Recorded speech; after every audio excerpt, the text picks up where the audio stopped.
Jika kita ingin mendapatkan kemudahan dalam hidup, kenyamanan, kenikmatan, maka kunci yang pertama kata Allah, fokus baik-baik, perhatikan, ikutilah, temani, dempetin.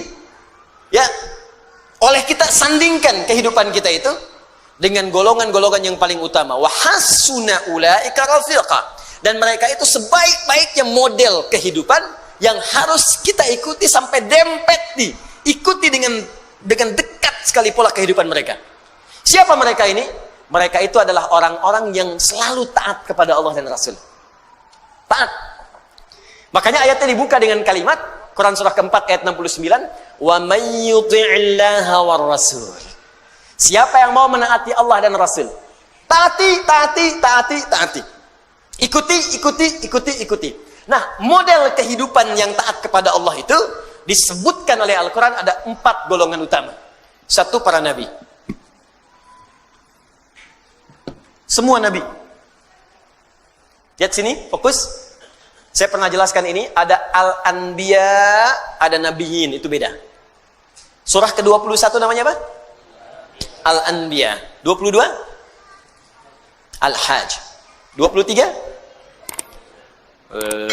Gini ya, 114? Anas, Masya Allah. Gampang, cepet ya.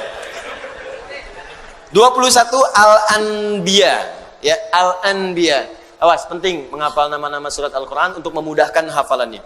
Ya, kami buka karantina, alhamdulillah nih, golongan angkatan kedua itu ada yang hafal 15 hari 30 juz. Ya, saya bahagia sekali. Ada yang 15 hari, ada yang mungkin hari ini selesai itu. Hari ini selesai insya Allah. Ada yang 18 hari, ada targetnya 30 hari, ada 15 hari sudah selesai. Ya, dicintai, kenali ayat-ayatnya. Ya, bahkan sekarang orang-orang saja melamar sudah syaratnya Al-Quran tuh. Ya, kamu namanya siapa? Masya Allah, saya Anas Pak. Baca surat Anas, baca bagus. Ada siapa yang kedua? Saya Torik Pak. Baca surat At-Torik, baca bagus. Ada yang ketiga siapa? Udah pucat wajahnya. Masya Allah, saya Yusuf Pak. Yusuf. Wah, tapi memang gak hilang akal. Cuman panggilan sehari-hari kulhu. Dari sini. Ada Al-Anbiya, Anbiya. Ada Nabiyin, An-Nabiyina. Kalau Anbiya, beberapa nabi. Karena itu di surah Al-Anbiya tidak dikisahkan semua nabi. Tapi kalau nabiyin itu seluruh nabi. Dari Nabi Adam alaihissalam sampai Nabi Muhammad sallallahu alaihi wasallam. Jadi Allah seakan memberikan pesan kepada kita, kalau hidup kita ingin tenang, ingin nyaman, ingin nikmat di rumah tangga, di pekerjaan, di kehidupan sosial, ikuti pola hidup para nabi. Makanya saat Anda sakit, ada contoh Nabi Ayub yang pernah sakit.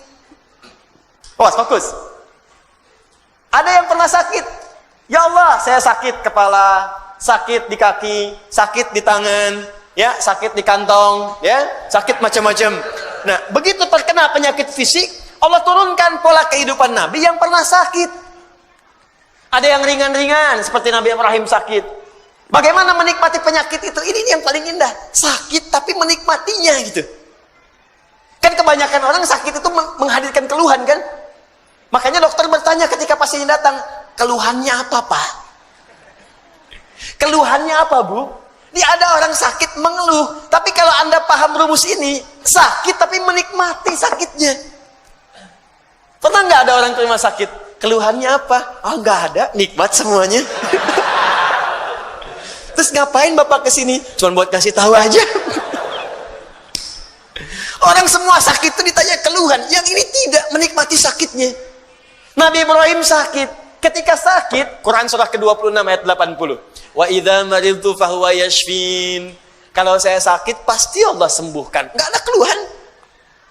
Allah, Engkau yang memberi saya makan, Engkau yang memberi saya minuman, Engkau yang menghidupkan saya, Engkau yang mewafatkan saya. Seperti Engkau menyehatkan saya dengan makanan dan minuman, saya sakit pun pasti Engkau sembuhkan.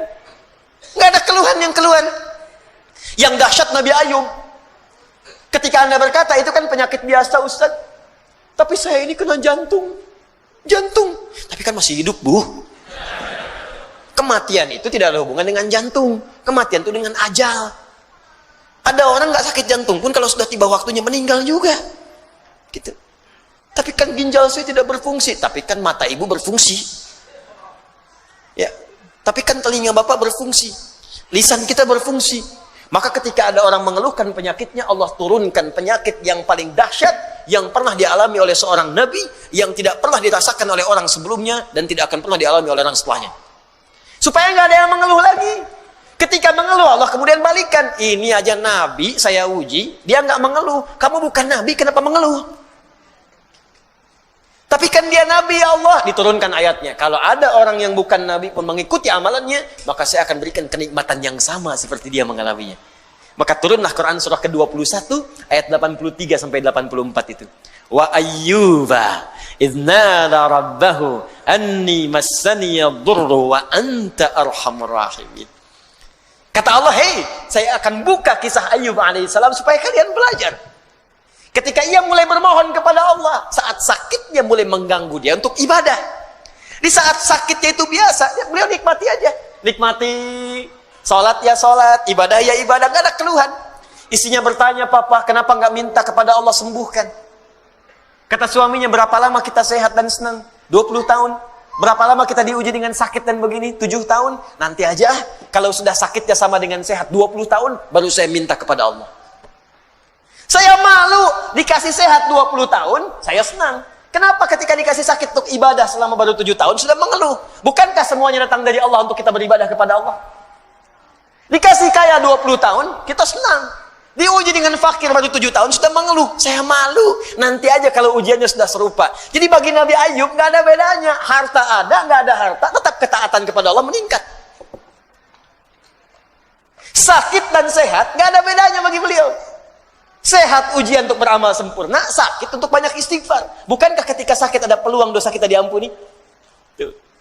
Dikala cara berpikir kita seperti Ayyub alaihissalam, diajarkan ini zikirnya. Apa jawabannya? Fastajabna. Fakashafna ma bihi min dhurrin wa atainahu ahlahu wa mithlahum ma'hum rahmatan min indina. Belum selesai sampai sini. Wa dzikra lil 'abidin.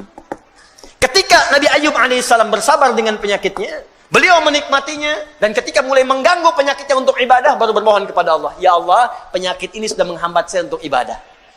Jadi minta sembuh itu bukan sekedar minta sehat, supaya ibadahnya nggak keganggu. Di ketika sakit biasa saja, ketika ibadah terganggu baru minta sembuh. Tuh. Ya Allah, kaki saya sakit. Jangankan kamu, banyak yang sakit kaki. Ya Allah, sakit di kaki ini sudah mulai mengganggu saya untuk bisa ke masjid berjamaah. Begitu caranya. Ya Allah, kepala saya sakit. Banyak yang sakit kepala. Ya Allah, penyakit di kepala ini sudah mulai mengganggu saya untuk khusyuk berzikir kepadamu. Itu caranya. Jadi begitu Anda menikmati itu untuk kepentingan ibadah, ditutup dengan kalimat wa dzikra lil 'abidin. Ini aku ingatkan untuk hamba-hambaku yang lain selain Ayyub. Jika kalian mengalami hal yang serupa, amalkan amalan seperti Ayyub merasakannya. Nabi,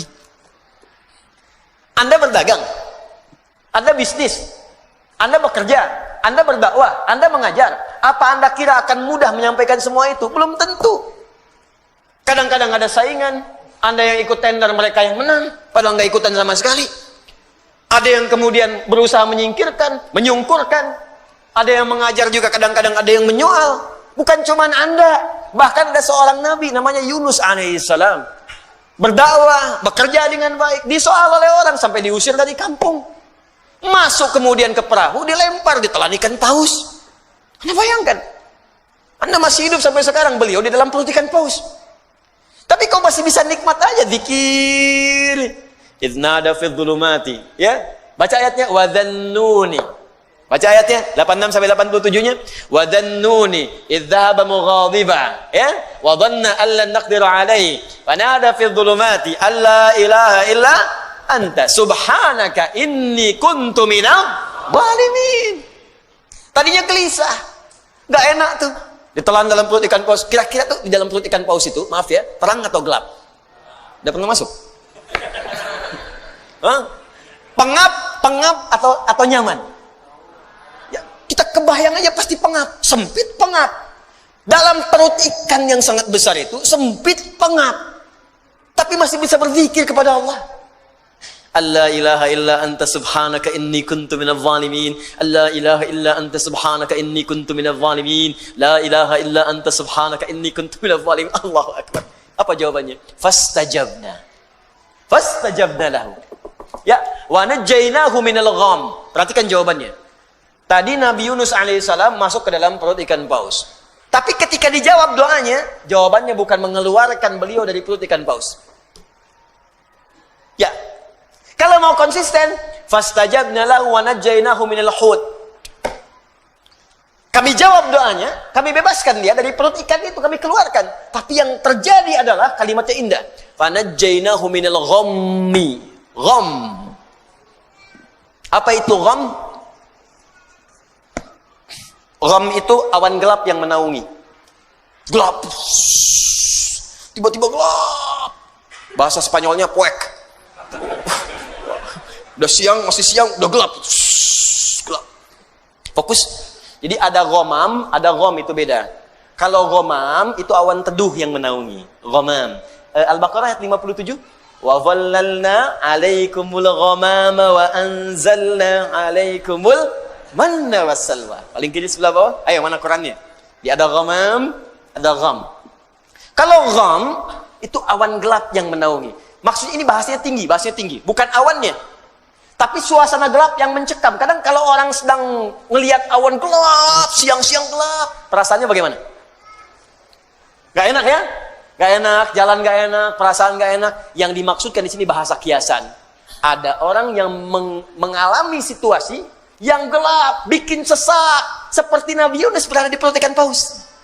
Suasana gelap, bikin sesak. Mungkin tidak harus masuk ke perut ikan. Anda ikut pekerjaan, tiba-tiba dijahili oleh orang. Anda yang difitnah, bukankah gelap? Pulang-pulang siang tapi sudah longlai. Nyampe rumah nggak ada senyum. Anda yang ikut ujian, begitu mau wisuda, ada nilai yang hilang belum sampai, tiba-tiba gelap. Anda yang sudah mau lamaran, besok mau nikah, tiba-tiba pasangan berubah keputusan. Gelap. Seketika kan gelap, ya Allah. Padahal situasi siang. Ya Allah, aku seperti tersambar halilintar. Padahal halilintar gak ada. Ya. Makanya kalimat Qur'annya indah.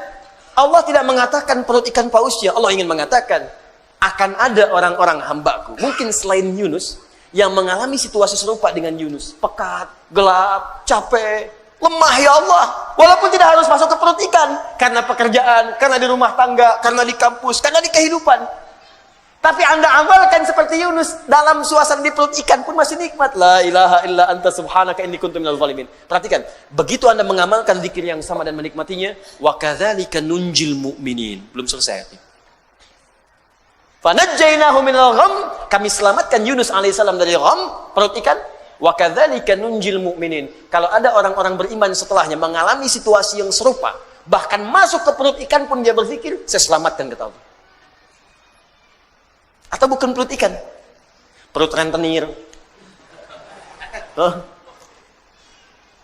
kredit yang belum lunas, riba yang belum tuntas, lilitan utang, ya, kehidupan rumah tangga, masalah sosial, minta la ilaha illa anta subhanaka inni kuntu minadh zalimin.